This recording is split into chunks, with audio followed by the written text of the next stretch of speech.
Welcome back. Well, it's been 26 years since the country's constitution took effect. The constitution sets the rights and values for the people of the country. Our colleague, eNCA, Dan Moyane, held a panel discussion on it, and this is how it went. The Constitution sets the rights and values for the people of the country.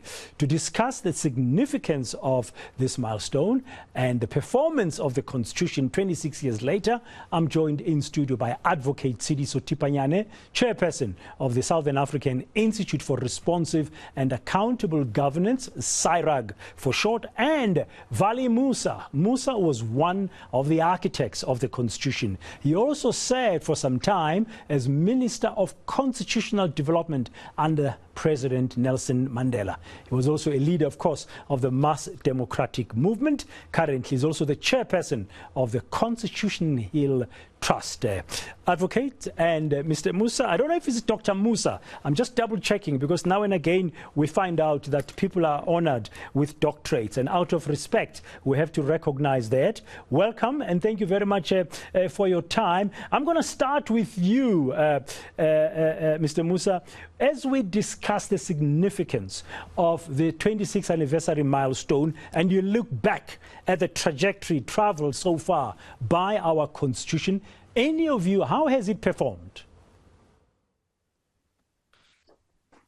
Thank you very much, Dan, and good afternoon to the advocate and to the listeners. It's very interesting the manner in which you phrased the question, because on the 4th of February 1996, the new constitution came into operation. And this was the constitution, which is actually a constitution. It's not a statute. It's not a piece of law. It is a document that spells out what we as the South African nation see ourselves as. It's a reflection of how we see ourselves and a reflection of the vision we have for our future and for the future of generations to come. That's what it is. So as much as it is a legal document, it is also a political statement and a manifesto of the nation at the same time. And in that sense, I would say that the Constitution, I'm constantly amazed at the manner in which the Constitution has captured the aspirations and the desires of the people of South Africa. Of course, it did the basic things. The most important thing it said is, henceforth, power belongs to the people. And all the power is going to be put into the hands of the people. There shall be regular elections every 5 years without fail. Those elections shall be conducted in a free and fair manner, and the people will be free to choose whoever they want to govern the land. And that's the biggest freedom at the end of the day that the Constitution had given to all of us, and which the people had given to themselves, but codified it into the Constitution as such. And since 1996, we've had a number of general elections and we've had a number of municipal elections. In all of those elections, we've had a relatively high voter turnout compared to most countries in the world. In other words, people are using the power they have to participate in the democracy. The elections have been conducted in a free and fair manner, unlike what you find in some countries where after the elections, people take to the streets and the losing candidates, become violent and those sorts of things. The outcome of the elections were always accepted by everybody. In other words, people have accepted that they were free and fair. And that is a huge milestone that we have. It's another question, of course, as to whether you agree with the choice that people make of the party they choose. Some people say, oh, well, it's good that they chose the party they did, and others say they should have chosen somebody else. But that's a separate matter altogether. The most important thing is that people have the right to free choice. And part of that free choice entrenched in the Constitution is freedom of expression and freedom of the press, something which we didn't enjoy under apartheid. Now you can say whatever you want to. You will find, Pradhan, as you know, If you go onto radio talk shows, people are insulting the president of the country left, right, and center. None of those people go to jail for that purpose. It's not illegal to do so. There is freedom of expression. So you cannot exercise your political choices without freedom of expression. I can go on to a number of other elements of the Constitution. We'll touch on some. Vali, we'll touch on the other elements as we discuss. I want to bring in Tshidiso Tipanyana, Advocate Tshidiso Tipanyana, who not so long ago was the CEO of the Human Rights Commission. And one of the things that is mentioned about our Constitution each time you hear about it, and it's compared to other countries, Advocate, is that it contains the Bill of Rights in it. And how has it done in making sure that there's an advancement of human rights in our country over the last 26 years? Let me point out, we're saying 26 years from the date it became effective. But as Vali Musa was pointing out, it was approved on the 4th of February, a year earlier, in 1996. Yes. I see the Constitution as a social contract between us as South Africans as to see how we should be governed. And therefore, human rights is quite fundamental. It's actually the founding values of our society. And therefore, if you look over the past 26 years, one could say there's been a mixed bag. I mean, as Vali said, we've had regional elections, and I think people are looking forward to next year, where again the will of the people will be determined, how we govern ourselves and who governs us. But on other aspects, there are major challenges. So let's take the issues of social justice, a better life for South Africans. 26 years later, we have high levels of poverty, unemployment, we have Eskom as a major challenge, and we still have the divisions of the past in our country. So whilst we have done well in many aspects, there are also worrying cracks in the house. The paint is also peeling off, and we need to fix these issues. Otherwise, we are heading for troubles ahead if we don't address this. So it has been a mixed bag. Some people actually have enjoyed the benefits of South Africa, but for the majority of South Africans who are living in poverty, unemployment, without food, it's definitely a bit of a concern. Yeah, and one of the issues, Vali, I don't know what you think about that, is a land issue, for example, but also the issue of gender equality has been raised now and again, even recently at the governing party's national conference in December, and people were pointing out to the lack of women in the top leadership in the past, but now they've got 3 women in the top 7, as they say. For you, what would be the key challenges where the Constitution should really be enforced more? Yeah, Dan, I think that one of the big things that perhaps we didn't pay enough attention to was to raise awareness amongst the general population about what is written in the Constitution, in the sense of promoting the Constitution and doing basic constitutional education. If you take the question of gender-based violence, by adopting the Constitution doesn't mean that male chauvinism would have been eradicated suddenly. We've got, centuries of male chauvinism. It's so entrenched in the male species that it wasn't. But what the Constitution does is that it makes no bones about the fact that you may not discriminate against anybody on the basis of gender. And it gives women rights that they've never enjoyed before. And in fact, when our Constitution was adopted and came into operation in 1997, it gave the women of South Africa more rights than women enjoyed in just about any other jurisdiction in the world. So what we now need to do is we need to be saying to ourselves, yes, we've got the legal framework to fight gender-based violence, and that's what we should be doing. And I think we're not doing sufficient of that. You raised the question of the land issue. The Constitution makes no bones about the need to redress the imbalances of the past and to reverse the wrongs of apartheid. And one of the big wrongs of apartheid is that land was stolen, holus bolus, from African people in this country. And very little has been done by successive administrations, including, by the way, the administrations which I was part of from 1994 to 2004. Very little has been done in order to redistribute land in this country. It's got nothing to do with the Constitution. The Constitution provides all of the avenues for government to be able to do so. So one of the things I would like to do, and that is why I've now taken on the chairpersonship of the Constitution Hill Trust, is to spend much more time in educating the public and promoting awareness of the Constitution among people, because often people don't actually know the rights which they have. And I think we have a responsibility to be doing so.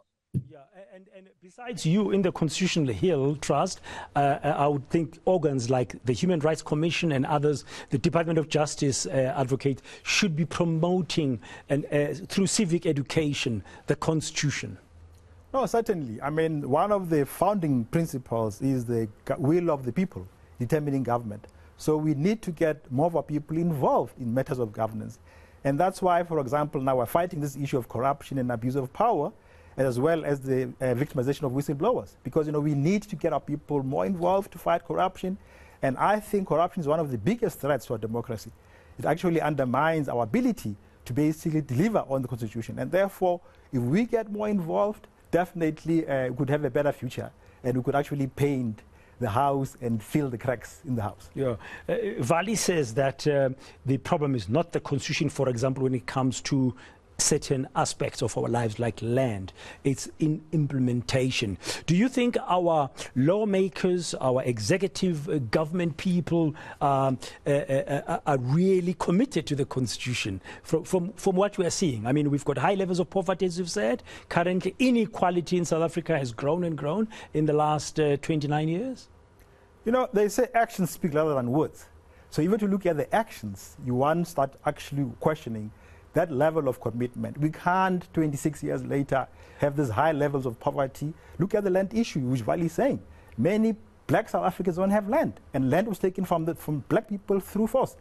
Yeah. Vali, how do we actually turn the Constitution to become our true north as a country going forward? Because from what you've said and what Advocate Tipanyane is saying here, there's nothing wrong currently with our Constitution as it stands, but it's in how its aspects are being implemented or not being implemented. So how do we make it to become that true north? Yeah, Braden, in many ways, in a society which is as fractured, as divided, and riddled with the problems that we have, our Constitution actually does already provide stability. There have been many calls for the Constitution should be changed, to be amended since it was adopted. And this has proved to be an extremely resilient Constitution. And one of the reasons why nobody has been able to change it is because of the correctness of the Constitution itself. And because, by the way, the people of this country know that the Constitution needs to be valued. So it is the one thing that has not changed. Many things have been changed, Presidents have been recalled, others, this has happened, that has happened, but the Constitution has remained the one stable thing in our society. And it's the one important element of the culture and the history of South Africa that is recognized and respected by everybody. We need to build on that, and we need to enable society and civil society to be able to use the Constitution to challenge the authorities or anybody else when they are not fulfilling the visions of the Constitution. One of the central features of our Constitution is human dignity, because apartheid robbed us of our dignity. And the Constitution, it runs as a central theme right through the restoration of human dignity. And often you would find the dignity of South Africans being trampled upon in this way or that way. And it's the Constitution, we must use the Constitution in order to assert the dignity of fellow South Africans. Yeah. Could ordinary South Africans use the Constitution as a tool to hold government to account? No, certainly. As Vali says, dignity is very important. And there's no dignity in poverty, hunger, unemployment. There's no dignity in corruption? In corruption. So, yes, we must use the Constitution a lot more as South Africans to hold government to account, to give effect to the preamble provisions in our Constitution. Yeah. Now, if you're going to enable people to understand that they can use the Constitution in this way, besides civic education, besides awareness, how else can we make sure that it becomes a reality? Because currently, Constitution is like in a book. I see you've got the booklet there, the famous Constitution booklet. Just pass it on to me, Advocate Tipa, so I can show our viewers what I'm talking about. This is the Constitution, the famous Constitution. This booklet that has been there. It has been shown quite a lot, and many people have it. You brought it in. But how can we ensure that it becomes a living document amongst South Africans so that they can have that dignity that Vali is talking about? Well, it's really about the involvement of us as citizens, business, politicians, and everybody else, because this is the future of our country. It's a social contract which we've entered into, and we need to make it alive. And therefore, roles played by organizations like us, civil society, media, needs to be much more amplified to make sure that this vision is actually realized, and we have less poverty in our country, less crime, less divisions, and more land for our people. Okay. Before we're going to end our conversation, Vali, I want to challenge you on the fact that you said earlier, and I stated that as well, that there's nothing really wrong with our Constitution, as you said, but there have been people calling for changes. When you look back as one of the architects of our Constitution, do you think there could be some tweaks that are needed today, understanding the environment we live in, the new world we live in, for example, or do you think it should just be left alone? Look, we must be very clear that the Constitution was drafted by South Africans, by human beings. It is not the gospel. And therefore, there is nothing wrong with people suggesting from time to time that our Constitution should be amended in this way or that way. We should not rob our citizens of the right they have to call for the amendment of the Constitution, and then to amend the Constitution, if they so wish, using the procedures that are spelled out in the Constitution to do so. So I see nothing wrong with that kind of debate. In fact, it is a debate which we must have. It will be a shame if we turn our Constitution in something as cast in stone like the Ten Commandments. You may not question it, you may not debate it. Unless we debate it constantly, it won't be the living document you want it to be.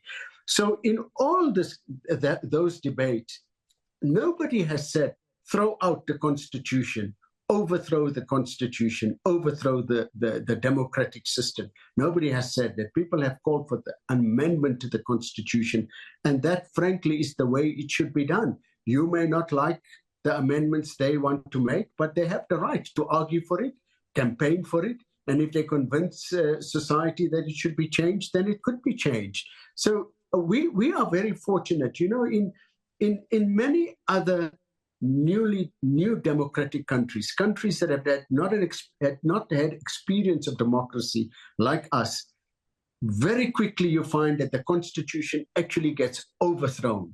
And that has not been a danger that we faced at all, and we should value that and be very happy about it. Yeah, and your thoughts on that, Advocate Tipa? Well, for me, we need to get our people being able to hold those in power much more accountable. And that's why we're supporting reforms in our electoral system. But not reforms in the Constitution, not changes in the Constitution. Well, if that is necessary, it should happen. Because, honestly, without greater accountability of those in power by our people, we'll have many of these problems. So I support the electoral reform to allow greater accountability of politicians and those in power by our people. That's why you're looking forward to 2024, as you said. Definitely. Earlier. Thank you very much. That's Advocate Tsidiso Tipanyane, Chairperson of the Southern African Institute for Responsive and Accountable Governance, SIRAC, and Vali Musa, Chairperson of the Constitution Hill Trust, one of the architects of our Constitution.